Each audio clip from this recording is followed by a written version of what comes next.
नमोस्तु नमोस्तु नमोस्तु। प्रथम प्रश्न के रूप में ही श्रोमणी संरक्षक अपना प्रश्न रख रहे हैं ललतेश जी, मुकेश जी। महाराज जी के चरणों में मेरा बारंबार नमोस्तु। महाराज जी, मेरी एक शंका है, परायों को अपना बनाना बड़ा आसान है, लेकिन अपनों को अपना बनाना बड़ा कठिन है। ऐसा कैसा कार्य करें जिससे अपने अपने बने रहें? बहुत अच्छा प्रश्न किया है। परायों को अपना बनाना आसान है, लेकिन अपनों को अपना बनाए रखना थोड़ा कठिन लगता है।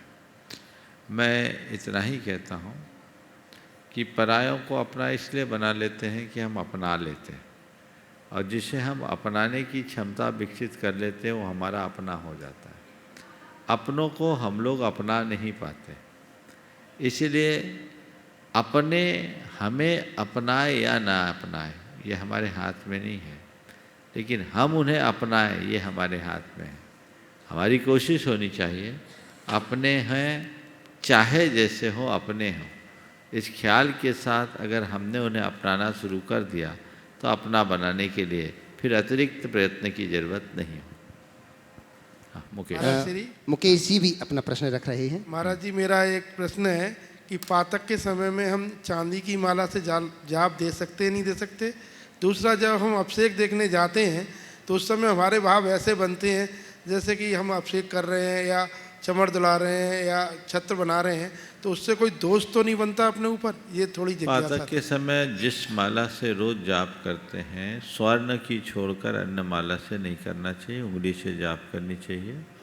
और अभिषेक आदि देखते समय वैसा भाव होना तो अच्छी बात है, भाव आना चाहिए, इसमें दोष नहीं। नमस्ते। ऑनलाइन प्रश्न के माध्यम से महाराज श्री आपके चरणों में वंदन करते हुए नितिन जी बिनवाली बागपत से निवेदन कर रहे हैं महाराज श्री कि अतीत सजा हो सकता है, उम्र कैद नहीं। क्या? अतीत सजा हो सकती है, उम्र कैद नहीं कि हम रिहा ना हो पाए। तो महाराज श्री शंका यह है कि फिर भी कुछ लोग हमेशा अतीत में उलझ करके अपना भविष्य क्यों खो देते हैं, कृपया समाधान करें। बहुत अच्छी पंक्ति कही है, अतीत सजा हो सकती है, उम्र कैद नहीं कि हम रिहा ना हो पाए। फिर भी लोग अतीत में उलझकर इसलिए रह जाते हैं क्योंकि वे अतीत की स्मृतियों को छोड़ नहीं पाते। अतीत हमेशा व्यतीत हो चुका है, वो भोगा हुआ यथार्थ है।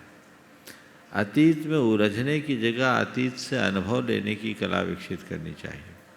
जो लोग अपनी बुरी स्मृतियों को त्यागने में समर्थ होते हैं, अतीत उन पर हावी नहीं होता, और जो छोटी छोटी बातों को पकड़ करके बैठ जाते हैं वे कभी अतीत से बच नहीं पाते। तो अतीत से अनुभव ले, उनमें उलझे नहीं।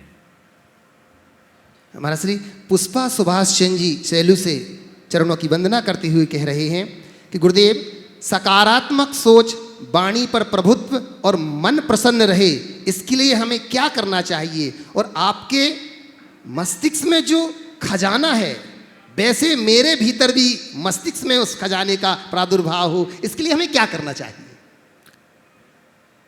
सकारात्मक सोच, वाणी पर प्रभुत्व और मन की प्रसन्नता के लिए क्या करना चाहिए? एक साथ 3 सवाल किया है। मैं ये कहूँगा, सोच को सकारात्मक बनाए रखने के लिए अपने मन में सदैव सकारात्मक प्रेरणा देनी चाहिए। वाणी पर प्रबुद्ध रखने के लिए अपने वचनों की सदैव समीक्षा करते रखना चाहिए। यदि मुख से कहीं कोई भी गलत निकला हो तो उसके लिए स्वयं की निंदा गरहा करनी चाहिए और मन ही मन संकल्पित होना चाहिए कि ऐसा अब मैं दोबारा नहीं कहूँगा, ये मुझसे गलती हो गई। अपने वचनों की जो समीक्षा करते हैं उनका ऐसा अभ्यास बन जाता है कि उनके मुख से अनर्गल कभी नहीं निकलता। और मन को प्रसन्न बनाए रखने के लिए कुछ नहीं करना है, चीज़ों से अप्रभावित रहने की कला विकसित कर लेना है। यदि हमने इतना कर लिया तो हमारा मन सदाबहार प्रसन्न बना रहेगा। आपने पूछा आपके खजाने से, क्या बोला लाइन आगे की? महाराज श्री वो चाह रहे हैं कि आपके मस्तिष्क में जो खजाना है वो खजाना हमें भी कैसे मिले? नहीं, इससे भी बड़ा खजाना आपके पास है, आप खोदना ही नहीं जानते। हम सब के पास तो अनंत केवल ज्ञान है, उसके आगे तो ये बड़ा तुच्छ है। अपने भीतर के स्वभाव को पहचानो, निकलता ही जाएगा। अजस्र स्रोत है जिसका हमें ज्ञान नहीं। जिससे उसका ज्ञान हो जाता है, भान हो जाता है, वही उसे उद्घाटित करके आगे बढ़ पाते हैं। ज्ञानचंद जी राका जयपुर से चरणों में वंदन करते हुए कह रहे हैं महाराज श्री, पुण्य को भोगने में पापात्मक क्रिया होगी ही, पर गुरुदेव पुण्य शून्य किए बिना मोक्ष भी तो नहीं हो सकता। जिज्ञासा यह है कि पुण्य को कैसे काटें। पुण्य को भोगने में पापात्मक क्रिया होगी और पुण्य को शून्य किए बिना मोक्ष नहीं होता। आपने पूछा है पुण्य को कैसे काटें। देखिए, ये बात बिल्कुल यथार्थ है कि पुण्य को भोगने में पापात्मक क्रिया होगी, लेकिन हमारा धर्म पुण्य को भोगने के लिए नहीं कहता, पुण्य को त्यागने के लिए कहता है। तो पुण्य को त्यागो, पुण्य के उदय से जो सुख सुविधाएं उपलब्ध हुई है उन सब का भोग करने की जगह त्याग करो। साधना इसी को कहते हैं। तीर्थंकर भगवंतों को परम पुण्य से राज पाठ वैभव सत्ता साम्राज्य सब मिलता है, लेकिन वे उस पुण्य को लात मार कर निकलते हैं ना, ठुकरा कर निकलते हैं, उसे भोगते नहीं हैं, अकिंचन होकर के चलते हैं। तब वो अपने भीतर के कैवल्य के साम्राज्य को उद्घाटित कर पाते हैं। तो पुण्य तो आएगा, पुण्य को काटने की जरूरत नहीं है, बस पुण्य को भोगने की आदत से बच जाओ। पुण्य अपने आप नष्ट होता है, उसे नष्ट करने की जरूरत नहीं पड़ती। सुनीता जैन सागर से नमोस्तु निवेदित करती हुई महाराज श्री कह रही हैं कि कोई व्यक्ति है जिसे कोई रोग है और वो रोग ठीक हो सकता है, पर जिसको वह रोग है वह यह कहता है कि कभी भी मैं ठीक नहीं हो सकता।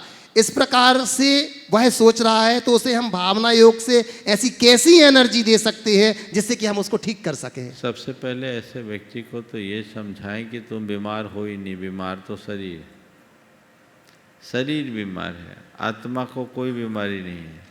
न मे मृत्यु कुतो भीति, न मे व्याधि कुतो व्यथा, न हम बालो न वृद्धो हम, न युवे तानी पुद्गले।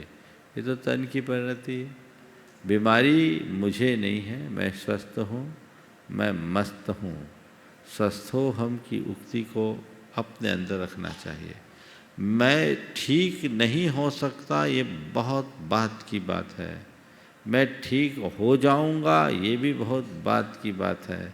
मैं स्वस्थ हूँ, ये पते की बात है।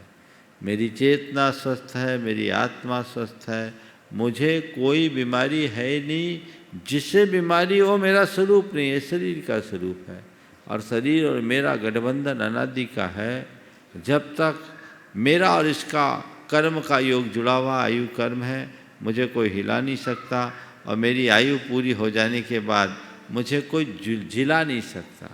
तो मेरी आयु है तब तक मुझे कोई नहीं हिलाएगा। तो उनसे कहा जाए कि तुम इस बात को अपने मन से निकालो कि मैं ठीक नहीं होऊंगा।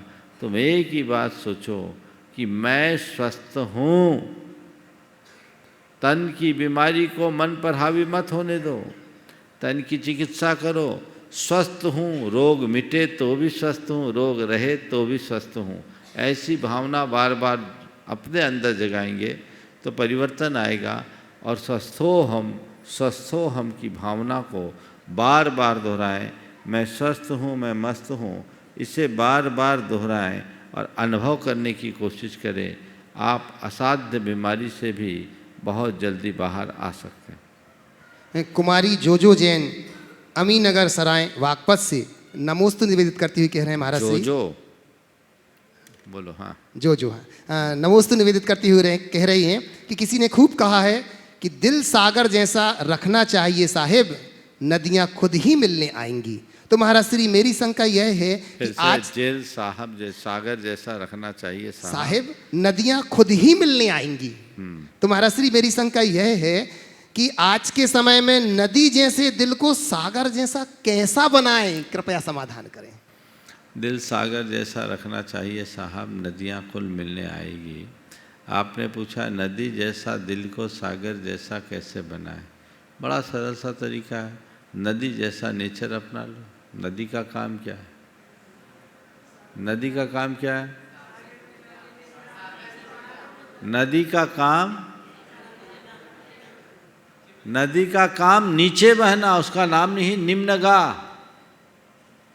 नम्रता की मूर्ति बन जाइए, नीचे बहना शुरू कर दीजिए।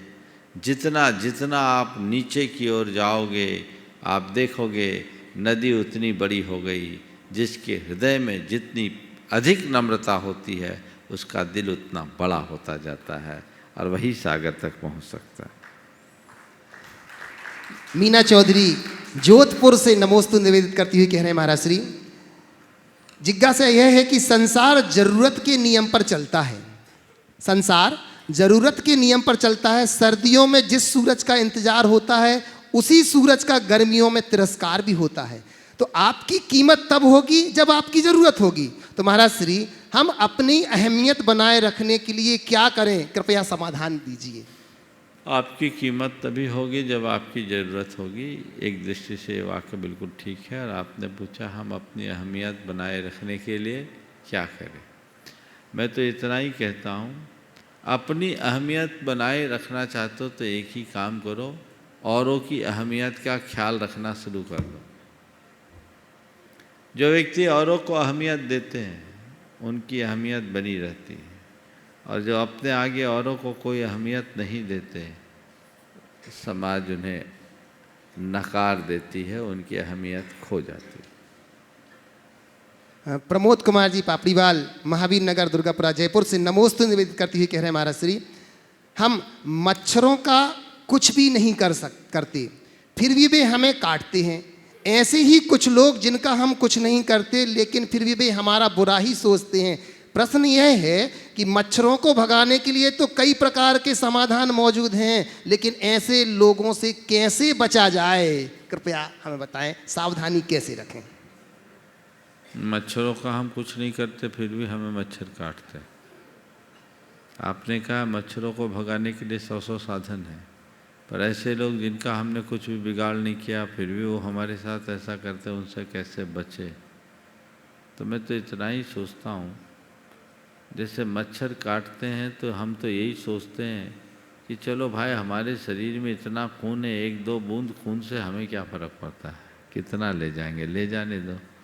मच्छर कितना भी काटेंगे तुम्हारे शरीर का खून पूरा नहीं होगा। इसी तरह अगर लोग तुम्हें बिना मतलब भी परेशान करते हैं तो परेशान करने दो, तुम परेशान होना बंद कर दो। वो कितना परेशान करेंगे, जो उनको करना है वो उनको करने दो, मुझे तो मेरा काम करना है। ये बात जिसके ख्याल में रहता है वह ऐसे लोगों से कभी परेशान नहीं हो सकता। सुभाष जी चौधरी जोधपुर से नमोस्तु निवेदित करती हुई कह रहे हैं महाराज श्री, मेरी जिज्ञासा यह है कि आकुलता, व्याकुलता, विचलितता और लुभावनता ये सब एक साथ कैसे आ सकती हैं, कृपया समाधान दीजिए। आकुलता, व्याकुलता, विचलितता और लुभावनता।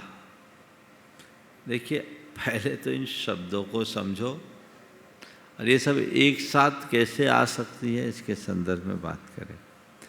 आकुलता क्या है, व्याकुलता क्या है? पता आकुलता किसको बोलते हैं? अपने दिन भर की चर्या में कई बार कहने में आता है मुझे बड़ी आकुलता हो रही है, आता है। मेरे परिणाम आकुल व्याकुल हो रहे हैं, आता है। ये क्या है आकुल और क्या है व्याकुल?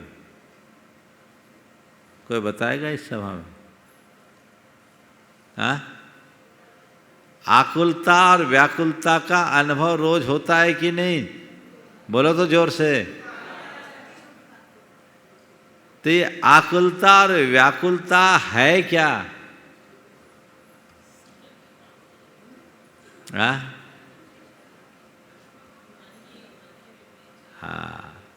आकुलता क्या? मन के विरुद्ध कुछ घट जाने पर जो मन की व्यग्रता होती है वो आकुलता है। मेरे मन का नहीं हुआ, व्यग्र हो गए, आकुलता हो गई। और इसी आकुलता की बड़ी बहन व्याकुलता है। वो आती है तो अकेले नहीं आती, और बढ़ चढ़ करके काम करने लगती है तो व्याकुलता बन जाती है। जब आकुलता का अतिरेक होता है तो व्याकुलता बनती है। और कई लोग इस आकुलता और व्याकुलता से इतने परेशान होते हैं कि वे अपने पथ से ही विचलित हो जाते हैं, उनका मन विचलित हो जाता है, उनका लक्ष्य विचलित हो जाता है, वो पथ से डगमगा जाते हैं, मन में उचाट आ जाती है। ये विचलितपना है जो आकुलता व्याकुलता का विकृत रूप है। और लुभावुकता, ये लुभावुकता शब्द कहाँ से गढ़ लिया नहीं मालूम, लेकिन ये प्रबल लालसा जब किसी वस्तु की होती है हमारे मन में तो ऐसे परिणाम घटते हैं। राजेश जी पुणे से हमारे बीच में है, प्रथम प्रश्न रख रहे हैं और इसी के साथ तैयार रहेंगे हमारे गुणायतन के ट्रस्टी रश्मिकांत जी शाह अहमदाबाद से। नमोस्तु गुरुदेव। गुरुदेव, ये प्रश्न प्रामाणिक समूह की यूट्यूब शॉर्ट्स टीम का है। गुरुदेव, वर्तमान शासन नायक भगवान महावीर का जन्म कल्याणक आ रहा है, तो गुरुदेव आज के तेज़ी से बदलते हुए समय में युवा पीढ़ी को भगवान महावीर के सिद्धांतों की बहुत ज़रूरत है, इसलिए कृपा कर मार्गदर्शन करें कि भगवान महावीर के सिद्धांतों का वास्तविक जीवन में क्या महत्व है और युवा पीढ़ी अपने वास्तविक जीवन में इन सिद्धांतों को कैसे प्रस्थापित कर सकते हैं। देखो, भगवान महावीर के सिद्धांतों का हम सबके जीवन में सर्वाधिक महत्व है। बल्कि मैं ये कहता हूँ, भगवान महावीर के युग में भगवान महावीर के सिद्धांत जितने प्रासंगिक थे उससे कहीं अनंत गुनी प्रासंगिकता आज के दिन है। क्योंकि भगवान महावीर के युग में हिंसा थी, पर हिंसा के उतने साधन नहीं थे। आज हिंसा की कई पर्यायें प्रकट हो गई और उससे ज़्यादा साधन भी हो गया। भगवान महावीर के समय में क्राइम था, पर इंटेलेक्चुअल क्राइम नहीं था। आज वो क्राइम उस स्तर पर आ गया है। दुनिया की स्थिति ऐसी है कि एक व्यक्ति के मन में फितूर आ जाए तो इस धरती का सर्वनाश हो सकता है एक पल में। हमने सुना है 17 बार धरती को विनष्ट कर देने की सामग्री आज लोगों ने तैयार कर ली है ना। तो अणुबम बन गए हैं। इन सब से बचने के लिए और समाज को बचाने के लिए भगवान महावीर और उनके सिद्धांतों की सर्वाधिक आवश्यकता है, अहिंसा की। और उस अहिंसा की भावना को आगे बढ़ाने का एक ही मंत्र भगवान महावीर ने हम सबको दिया, सब प्राणी को अपने समान देखो, आया तुला पयासु। जैसे मेरी आत्मा है वैसे ही अन्य प्राणियों की आत्मा है। जैसे मैं जीना चाहता हूँ वैसे ही अन्य प्राणी भी जीना चाहते हैं। जैसे मैं मरना नहीं चाहता वैसे ही संसार के अन्य प्राणी भी मरना नहीं चाहते। जैसे मुझे सुख प्रिय है वैसे ही संसार के अन्य प्राणियों को भी सुख प्रिय है। और जैसे मुझे दुख अप्रिय है संसार के अन्य प्राणियों को भी दुख अप्रिय है। इस आत्मसत्ता की दृष्टि से देखा जाए तो सभी प्राणी समान हैं। उस आत्मसाम्य की भावना को जब हम जगाएंगे तभी विश्व में हम शांति और सद्भावना की स्थापना कर पाएंगे। तो आज पूरे विश्व में जिस सहअस्तित्व की जरूरत है वो भगवान महावीर के अहिंसा मूलक सिद्धांत को आत्मसात करने पर घटित हो सकता है, क्योंकि उससे हमारे हृदय की संवेदना जागृत होती है। आजकल वैचारिक खींचातानी बहुत ज़्यादा है, वो असामंजस्य है। उस असामंजस्य को सामंजस्य में बदलने के लिए भगवान महावीर का अनेकांतवाद हम सबके लिए प्रासंगिक है, जो हमें वैचारिक स्तर पर उदार बनने की प्रेरणा देता है।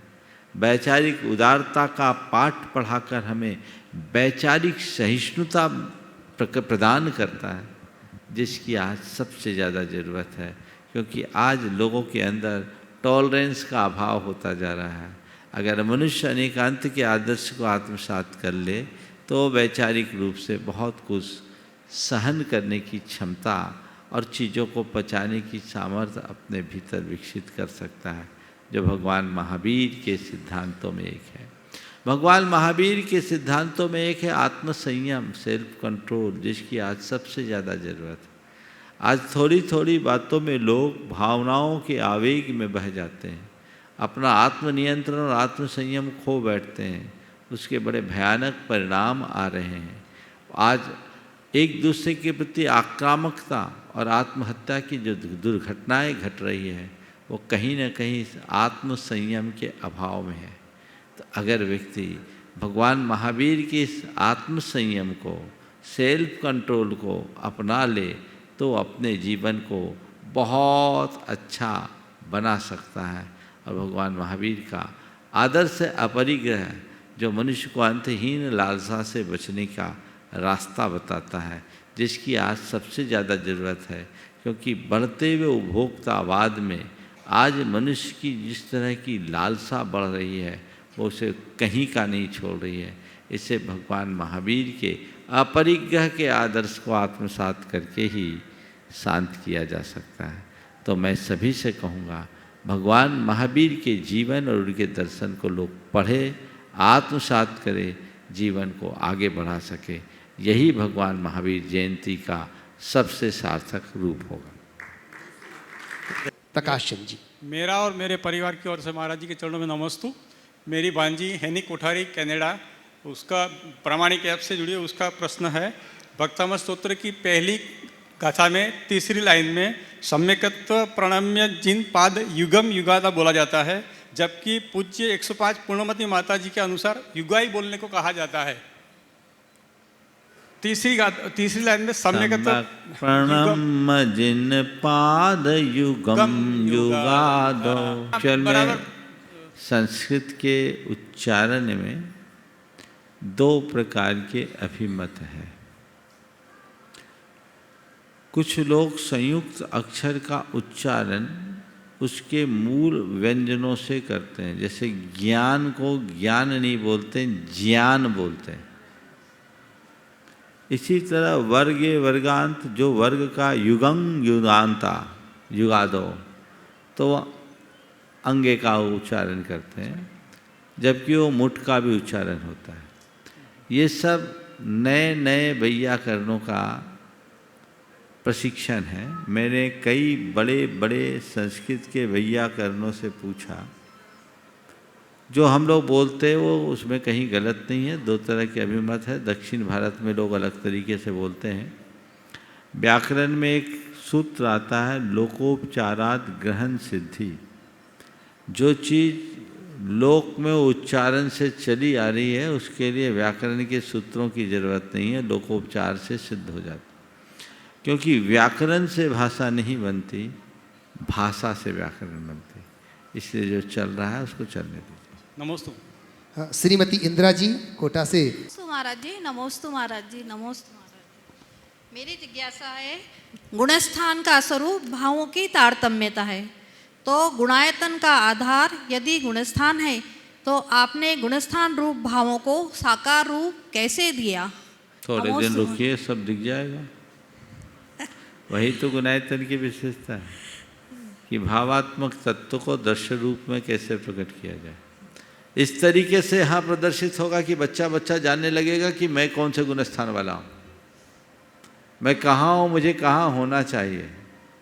और बहुत ही अच्छी तकनीक के साथ, बहुत ही सुंदर तरीके से, बस यही इस विजन की विशेषता है। प्रतीक्षा कीजिए, अब साकार होने का समय आने वाला है।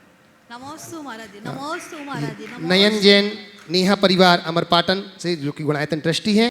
नमोस्तु महाराज जी। आज की जनरेशन बाहर पढ़ के अच्छे तौर तरीके व अच्छी एजुकेशन तो चाहती है, पर आजकल का एटमॉस्फियर इतना बिगड़ता जा रहा है कि बाहर जाकर हम बिगड़े ना, बुरी आदतों को ना पालें। और ऐसा क्या करें कि हम घर के अच्छे संस्कारों व अच्छी एजुकेशन भी प्राप्त कर सकें? देखो, बाहर जाना आज की मजबूरी हो गई, जाओ, पर अपने आप को संकल्पों से बांध के जाओ। अपने जीवन की एक लक्ष्मण रेखा खिंचवा के, गुरुओं के पास खिंचवा के जाओ, तो कहीं भी जाओगे कोई दिक्कत नहीं होगी। ठीक है ना? चलिए। मुकेश जी पिड़ावा से। गुरुदेव के चरणों में सकल दिगंबर जैन समाज पिड़ावा के 400 घर के शावक शावकाओं की ओर से कोटि कोटि नमस्ते महाराज जी। महाराज जी, मैं मुकेश कुमार जैन पिड़ावा से। महाराज जी, मेरा प्रश्न है कि जैन धर्म के जितने भी पर्व है और महाराज जी की प्रतिमा, महाराज जी का फोटो और जैन धर्म के पर्व में भगवान की प्रतिमा का फोटो अखबार में देना चाहिए या नहीं देना चाहिए? बहुत से शावकगण कहते हैं कि उससे उन अपमान होता है, उनका अभिनय होता है। इस विषय में काफ़ी चर्चाएं देश में हुई जब गोमटेश बाहुबली का महामस्तकाभिषेक हुआ तो उनके तस्वीर को छापा जाए कि नहीं छापा जाए। उससे पहले 25वां निर्वाण उत्सव में भी आया। अंत में यही निष्कर्ष निकाला गया कि कम से कम इस बहाने हम दिगंबरत्व का प्रचार तो कर पाएंगे। अपमान कागज का होता है, भगवान का नहीं। समझ गए? फिर भी यदि आप कहीं प्रयोग में लेते हैं तो अपने स्तर से विनय करें। शेखर चंद जी जैन। गुरुदेव नमोस्तुते नमोस्तुते। गुरुदेव जी, मेरा प्रश्न यह है कि इस परिवार और संघ को चलाने के लिए कई बार झूठ बोलना पड़ता है मजबूरी में। परिवार और संघ समाज को, क्या उसको झूठ बोलने से हमारे पाप कर्म का बंधन होता है? अगर बंधन होता है तो इसका समाधान का करें भी, हम इस पाप कर्म से कैसे छूट जाए? देखो, परिवार चलाने के लिए झूठ बोल रहे हो कि झूठ बोल के ही परिवार चला रहे हो? अंतर केवल इतना करना है। संघ समाज को कई बार क्या बोल रहा हूँ? परिवार के लिए या संघ समाज को चलाने के लिए झूठ बोलना एक तरफ, और झूठ बोल बोल करके ही परिवार और समाज को चलाना दूसरी बात। समझ गए? तो परिवार या संघ के संचालन में यदा कदा झूठ चले तो वो क्षम्य होगा आटे में नमक की तरह, पर झूठ से ही चला ये कभी भी क्षम्य नहीं होगा। समझ गए? चलिए, मधु जैन दिल्ली से। नमोस्तु महाराज जी, मेरा नाम है मोहक। आज मैं प्रश्न पूछने जा रहा हूँ कि आजकल लोगों को इतना ज़्यादा इलेक्ट्रॉनिक्स चीज़ें क्यों पसंद आती है? हाँ, बहुत अच्छा सवाल किया। आजकल लोगों को इतनी ज़्यादा इलेक्ट्रॉनिक चीज़ें क्यों पसंद आती है? इसलिए क्योंकि माँ के पेट से ही उनका एडिक्शन हो जाता है। माँ जब पेट में बच्चा होता है दिन भर गैजेट्स चलाते रहती है, बच्चों पर उसका असर पड़ जाता है। तो छोटा सा दूध पीता बच्चा भी अब मोबाइल से खेलता है। अब खिलौने दूसरे पसंद नहीं आते, ये इलेक्ट्रॉनिक खिलौने ही पसंद आते हैं। ये बहुत ज़्यादा चिंता का विषय है और इसके कारण अनेक अनेक बीमारियाँ भी आ रही हैं। लोगों को एक बात अपने दिल दिमाग में बिठाना चाहिए कि मोबाइल हमारे जीवन की एक ज़रूरत है, जीवन का अंग नहीं। ज़रूरत को जब हम जीवन का अंग बना लेंगे तो हमारे सामने सिवाय दुविधाओं के और कुछ भी नहीं। निवेदन करूँ हमारे बीच में जो कि गुणायतन के ट्रस्टी है संगीता जी जैन गया से। नमोस्तु नमोस्तु। गुरुवर, वैसे तो ये मेरी शंका नहीं है, लेकिन हृदय में उठ रहे भावों का परिणाम मानती हूँ कि मैं मन के भावों में अगर धर्म की प्रभावना हो रही हो तो आने वाले संकट के प्रभाव भी क्षीण हो जाते हैं क्या? जैसा कि मेरे साथ हुआ, 2-3 दिन पहले मैं विधान में आने में देर हो रहा था और कार्य संपन्न करके ही जाना था, लेकिन दुर्घटना घट गई और वह दुर्घटना पाप कर्म की वजह से हल्के में टल करके रह गई। तो क्या मैं समझूं कि भावों के परिणाम से कुछ नुकसान कम होता है क्या? देखो, ये आपका प्रबल पुण्य था कि बड़ी दुर्घटना छोटे में टल गई, लेकिन मैं ये नहीं कहूँगा कि अच्छा काम करोगे तो दुर्घटनाएं टल जाएगी। मैं तो कहूँगा संभल कर काम करोगे तो दुर्घटनाएं नहीं होंगी। महाराज जी संभल के पूरी बात समझो, नहीं तो कई बार भावुकता में हम लोगों से चूक हो जाती। और भावातिरेक में ही एक उक्ति है, हड़बड़ में गड़बड़।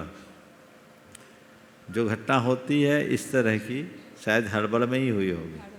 तब आज से एक सिद्धांत बनाओ, मुझे हड़बड़ नहीं करना है ताकि गड़बड़ से बचे रहें। नमस्ते। हाँ, धीरज जी जैन नई दिल्ली से। धार्मिक क्रियाओं को समय पर करने का भाव तो रखना चाहिए, पर हड़बड़ा के करने का नहीं। समझ गए? हड़बड़ हड़बड़ हड़बड़ में कई बार गड़बड़, कई बार क्या प्रायः गड़बड़ होता है, इसलिए बचिए।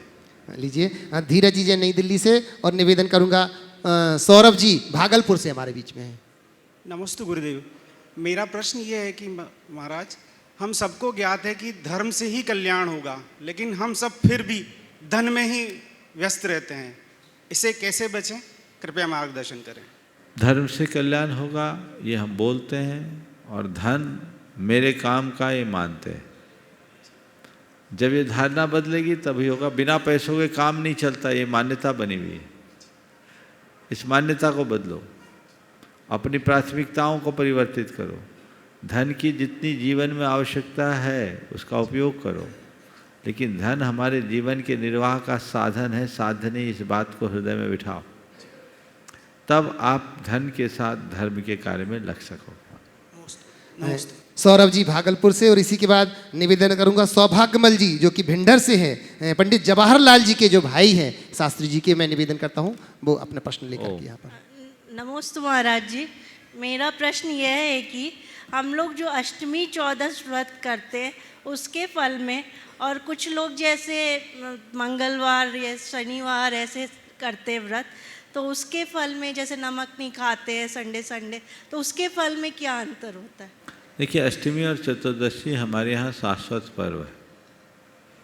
इन शाश्वत पर्वों के दिन कोई भी हम कार्य करते हैं तो उसका विशेष प्रभाव होता है। अष्टमी को अष्टकर्म नाशनी और चतुर्दशी को 14 गुणस्थान पारगामिनी कहते हैं। समझ गए? तो जो हमारे संसार से पार उतारने की तिथि है, उन तिथियों को हमें अपने व्रत उपवास में प्रमुखता देनी चाहिए। हालांकि व्रत उपवास का फल उसके उद्देश्य और उसके परिणाम पर निर्भर करता है। हम कौन सा व्रत किस उद्देश्य से कर रहे हैं और कैसे भावों से कर रहे हैं। अगर अच्छे उद्देश्य से हम कोई व्रत करते हैं और अच्छे भावों से भरकर करते हैं तो किसी भी दिन करें परिणाम उसका अच्छा आता है। नमोस्तु महाराज। सौभाग्यमल जी वक्तावत। और नमोस्तु नमोस्तु नमोस्तु। वसुद्रव्य जो शुभ अर्घ लेकर मन प्रफुल्लित कीजिए, तुम दास में वरदान मांगू मोक्ष लक्ष्मी दीजिए, कि संतप्त मानस शांत हो गुरुवर, क्या गुरुवर तुम्हारे ध्यान में, कि परम पूज्य प्रमाण सागर जी विचरे हमारे ध्यान में, परम पूज्य प्रमाण सागर जी विचरे हमारे ध्यान में, विचरे हमारे ध्यान में। परम पूज्य 2 दिन यहाँ आए हो गए हैं और महाराज साहब के वहाँ चलना गुणातन गुणाई, बस यही रट लगा रखी है, ऊपर चले गए थे। अब मेरा प्रश्न ये है हुक्म कि मैं काल्पनिक रूप से यहाँ 14 साल से आया हूँ, और काल्पनिक रूप से मैं प्रत्येक टोंक की वंदना करते करते 2-2, 3-3 बार नमोकार मंत्र बोलते बोलते ये इस तरह से अपने मन को मैं शांत कर रहा था। तो क्या ये उचित है इस प्रकार काल्पनिक रूप से टोंकों के दर्शन कर लेना? सुनो, वाक्य को थोड़ा सुधार लो। काल्पनिक रूप से नहीं, भावनाओं से। जी कैसे? जी, भावनाओं से आपने इन टोंकों के दर्शन किए। कल्पना उसकी की जाती है जिसका वजूद न हो, भावना उसकी पाई जाती है जहाँ पहुँच न हो। बात को सुनो, कल्पना उसकी होती है जिसका वजूद न हो, भावना उसकी भाई जाती है जहाँ पहुँच न हो। शिखर जी का तो वजूद है, हम नहीं पहुँच पाए, टोंक है, हम नहीं पहुँच पाए, तो चलो भावों के पंख लगाकर पहुंच जाओ, कल्पना से नहीं।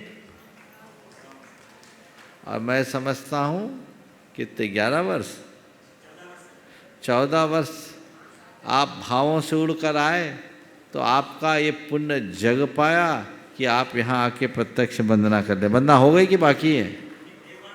एक बार हो गई ना, तो उसी पुण्य का फल है। मैं सभी से कहना चाहूँगा, प्रत्यक्ष तो रोज आकर के वंदना कर पाना संभव नहीं है, पर परोक्ष रूप में भाव वंदना रोज एक बार समेत शिखर जी की घर बैठे आप कर सकते हो। हर टोंक को अपनी आंखों में बसा लो, सुबह उठो तो हर टोंक की एक भाव वंदना कर लो। ये भी कर्म निर्जरा का बड़ा प्रगाढ़ निमित्त बनेगा। इसमें क्या लगना है? कुछ लगना है क्या?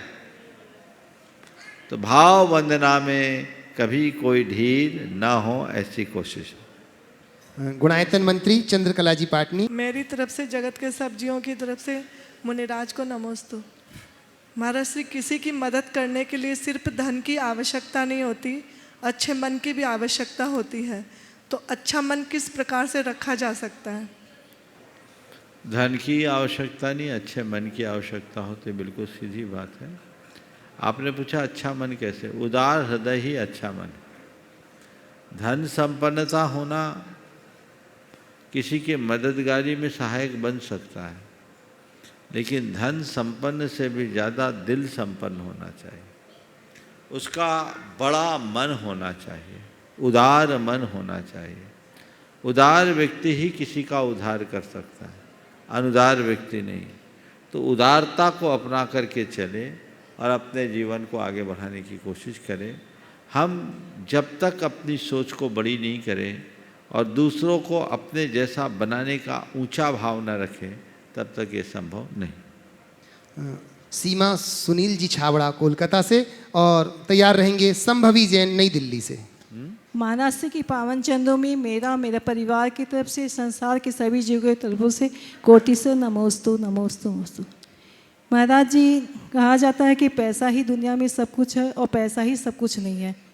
देखा जाता है कि दुनिया में बहुत से ये दान जो देते हैं, वो जब देव शास्त्र के प्रति जब दान देते हैं तो उनके मन में बहुत उमंग उत्साह होती है, लेकिन जब किसी ज़रूरतमंद को देते हैं तो उसको ये जता देते हैं कि मैंने तेरी सहायता की, जबकि वो पहले ही सी ग्लानि से भरा हुआ है कि मुझे आज किसी की सहायता लेनी पड़ रही है।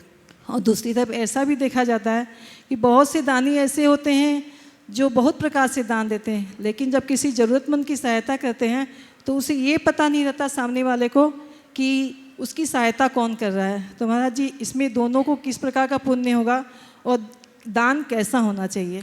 देखिए, दान हमारा परम धर्म है। पारमार्थिक क्षेत्र में दान उत्साह के साथ लगाना चाहिए। दान परमार्थ में ही होता है, लेकिन ज़रूरतमंद और ख़ासकर साधर्मी जनों को सहयोग दिया जाता है। दान और सहयोग में बड़ा अंतर है, पर सहयोग ऊंचा दिल रख करके करना चाहिए। जब कभी किसी को सहयोग दो तो सहयोग इस प्रकार के से दो कि उसका मान भी बना रहे। सहयोग देते समय दो तरह की दृष्टियाँ होती हैं। एक दृष्टि तो ये कि जिसे सहयोग दिया जा रहा है वो समर्थ बने और आगे बढ़े, और दूसरी अपना सहयोग दो और बला टालो। सहयोग दो और बला टालो तो आदमी दे देगा, उसकी उदारता दिखेगी, एक बार दे दिया, अब उससे बन रहा है, बिगड़ रहा है, हमको कोई मतलब नहीं। लेकिन अगर दूसरी भावना है कि सहयोग दे और उसे समर्थ बनाए, तो उसको वाजिब करना चाहिए। भैया, हमने तुम्हें दिया है, तुम्हें ये पैसा वापस भी करना पड़ सकता है, तुम्हें वापस करना चाहिए, तुम खड़े हो जाओ इसके बल पर। तो एक अच्छी भावना है, और इतना दबाव नहीं होता तो लोग सहयोग लेकर के एहसान फरामोश हो जाते हैं।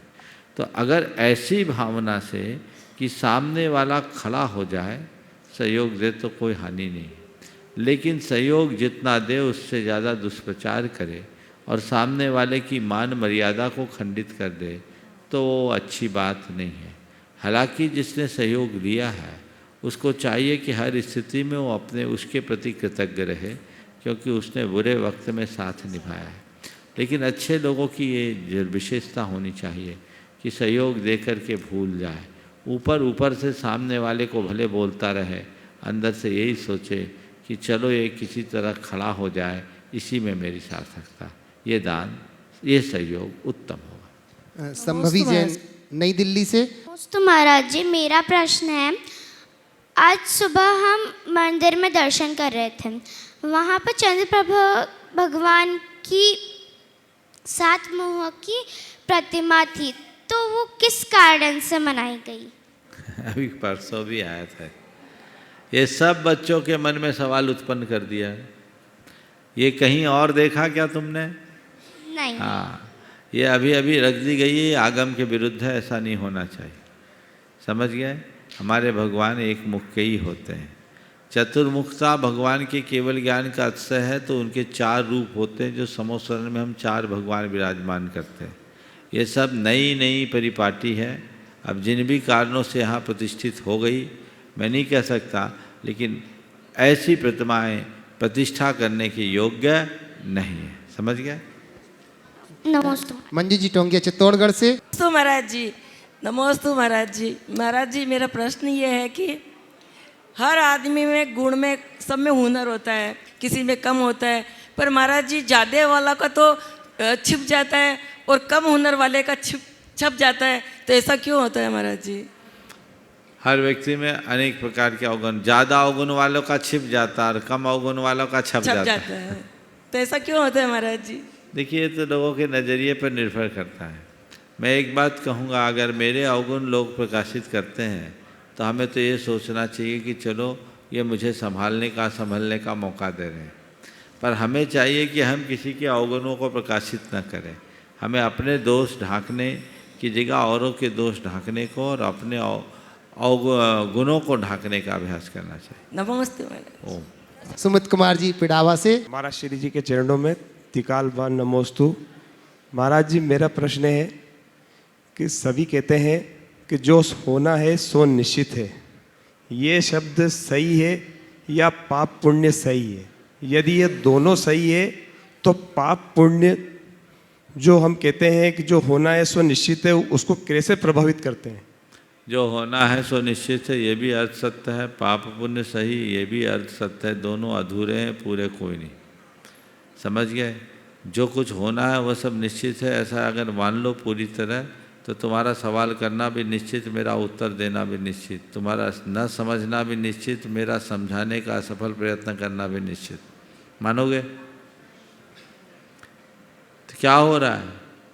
अभी तुम जो सवाल कर रहे हो ना, इस घड़ी तुम्हारे अंदर अनेक प्रकार की योग्यताएं भरी है। अभी थोड़ी देर पहले तुम मुस्कुरा रहे थे, अभी डांट लगा दूं तो चेहरा उतर जाएगा। उतरेगा कि नहीं उतरेगा? उतरेगा। हाँ, और जोक सुना दूं तो खिलखिला जाओगे। कोई आश्चर्यकारी बात बता दूं तो एकदम चकित हो जाओगे, होगे, है ना? कोई आरोप लगा दो तो चौंक जाओगे, होगा? तो ये सारी संभावनाएं तुम्हारे भीतर है कि नहीं? प्रकट कौन सी हो रही है? जो सामने निमित्त आ रहा है। क्या आ रहा है? हंसाऊंगा तो हंस दोगे, रुलाऊंगा तो रो दोगे, आश्चर्यकारी बात करूंगा तो आश्चर्यचकित होगे, आक्षेप लगाऊंगा तो तुम चौंकोगे, है ना? तो ये सब योग्यता तो तुम्हारे भीतर बैठी है। प्रकट कौन सी हो रही? जैसा निमित्त सामने आ रहा है। कारण क्रमानुक्रम विधायित्वात् कार्य क्रमानुक्रमस्य। कार्य का क्रमानुक्रम कारण के क्रमानुक्रम पर निर्भर करता है। समझ गए? तो जैसी कारण सामग्री होती है वैसा कार्य होता है। इसलिए जो होना है सो निश्चित है, ये रटना बंद करो। जैसा कारण सामग्री मिलेगी वैसा कार्य होगा, ये सोचो।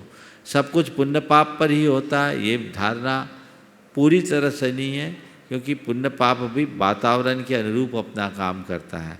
तो हम कोशिश करें अनुकूल द्रव्य क्षेत्र काल भाव का आश्रय लेने का, ताकि हम अपने पुण्य पाप को संतुलित करते हुए अपने जीवन को आगे बढ़ा सकें।